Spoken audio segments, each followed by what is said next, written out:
Sad thing ఏంటంటే silk Smitha గారు వెళ్ళిపోయారు. సౌందర్య గారు వెళ్ళిపోయారు. అవును పాపం. మీకు తలుచుకుంటే బాధ అవుతుంది కదా సార్ చాలా. చాలా సిల్క్ స్మిత గారు ఎలా ఉండేవారు సార్? చాలా చాలా క్లోజ్ మంచి ఉండేవారు. వ్యక్తి అని అనేవారు. చాలా చాలా చాలా. ఆమె ఎవరిని కేర్ చేయదు, ఉమ్, ఎవరికి నమస్కారం పెట్టదు, ఉమ్, కాలు మీద కాలేసుకొని కూర్చుంటది, ఉమ్, కూర్చొని కళ్ళద్దాలు మళ్ళీ ఉమ్, అందరిని చూస్తుంటది ఇట్లా. నేను అడిగిన, బాస్ మీరు నల్ల కళ్ళద్దాలు పెట్టుకుంటారు, కాలు మీద కాలేస్తారు, అది ఎవరు వచ్చినా తీయరు, అంటే మీరు నిద్రపోతారా లేక అబ్జర్వ్ చేస్తారా అని అడిగాను నేను.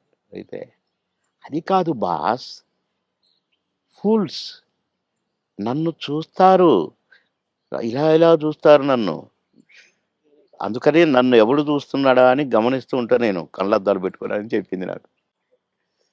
మరి హీరోలు వచ్చినా కూడా తీయవు కదా అంటే ఎందుకు తీయాలా, హీరోలు వస్తే